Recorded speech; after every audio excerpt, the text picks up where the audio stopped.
Bangladesh back to back আফগানিস্তানকে দুইবার হারিয়ে দিল। বাংলাদেশ দুর্দান্তভাবে ব্যাক টু ব্যাক দুটো জয় তুলে নিল। এই জয়ের কিন্তু দুটি ম্যাচের জয়ের নায়ক কিন্তু নুরুল হাসান সোহান, বাংলাদেশের ফিনিশার নুরুল হাসান সোহান। দুর্দান্ত অসাধারণভাবে তিনি ম্যাচ জিতিয়েছেন। প্রথম ম্যাচে 13 বলে 23 এবং লাস্ট গতকাল ম্যাচে আমরা দেখলাম 21 বলে 31 রানের যে ইনিংস, সত্যি এটা ম্যাচ জয়ের ইনিংস। নুরুল হাসান সোহান যদি না থাকতো তাহলে কিন্তু দুটি ম্যাচ কিন্তু বাংলাদেশ হেরে যেত। আগের দিন আমরা দেখেছি প্রথম ম্যাচে রিশাদ হোসেন নুরুল হাসান সোহানকে সাথ দিয়েছে এবং গতকাল দেখলাম আমরা শরীফুল ইসলাম নুরুল হাসান সোহানকে সাথ দিয়েছে।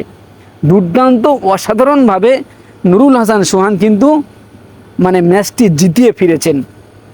দুর্দান্ত অসাধারণভাবে ম্যাচ জিতিয়েছে নুরুল হাসান সোহান। নুরুল হাসান সোহান যদি এই ফিনিশিংটা যদি আমরা এশিয়া কাপের মধ্যে দেখতে পেতাম তাহলে কিন্তু বাংলাদেশ এশিয়া কাপের ফাইনাল খেলতো। জাকির আলী অনিক যে কালকে দুটি 6 মারলো, এরকম যদি 6 আমরা এশিয়া কাপের মঞ্চে দেখতাম তাহলে কিন্তু বাংলাদেশ ফাইনাল খেলতো। বাংলাদেশের যে ক্রিকেট ভক্তরা স্বপ্ন দেখেছিল সেই স্বপ্নটা কিন্তু পূরণ হতো। কিন্তু বাংলাদেশ বড় মঞ্চে খেলতে পারে না। বাংলাদেশ ক্রিকেট দল এমন একটা ক্রিকেট দল, তারা কিন্তু বড় মঞ্চে গিয়ে তারা ঘেবড়ে যায়, তারা পিছিয়ে যায়। এর কারণটা কি? বাংলাদেশ দল বড় মঞ্চে কেন পিছিয়ে যায়, এর আসল কারণ কি? দর্শক, আপনারা যদি জানেন অবশ্যই কমেন্ট বক্সে জানাবেন। বাংলাদেশ দল যে বড় মঞ্চে কেন খেলতে পারে না। আমরা দেখেছি ব্যাক টু ব্যাক 4টে সিরিজ জিতেছে বাংলাদেশ ক্রিকেট দল। প্রথমে শ্রীলঙ্কাকে হারিয়েছে, তারপরে পাকিস্তানকে হারিয়েছে, তারপরে নেদারল্যান্ডকে হারিয়েছে এবং আফগানিস্তানকেও হারালো।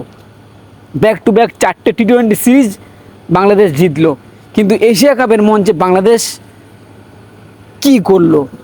এত দুর্বল পারফরমেন্স কেন করলো এশিয়া কাপের মঞ্চে? বাংলাদেশ ক্রিকেট টিম বড় মঞ্চে কেন পারফরমেন্স করতে পারে না? আমরা ছোটোবেলায় যখন পড়াশোনা করতাম তখন দেখেছি আমরা যে কিছু ছেলে আছে তারা ক্লাসে যখন পরীক্ষা হতো তখন কিন্তু ফার্স্ট সেকেন্ডের মধ্যে থাকতো।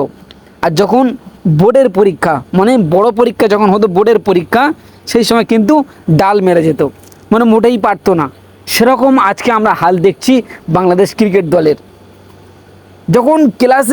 যখন দ্বিপাক্ষিক সিরিজ হয় তখন কিন্তু বাংলাদেশ পারফরমেন্স করতে পারে ভালো, কিন্তু যখন বড় মঞ্চ এশিয়া কাপের মঞ্চ বা বিশ্বকাপের মঞ্চে তখন বাংলাদেশ ডাল মেরে যায়, খেলতে পারে না। এর কারণটা কি?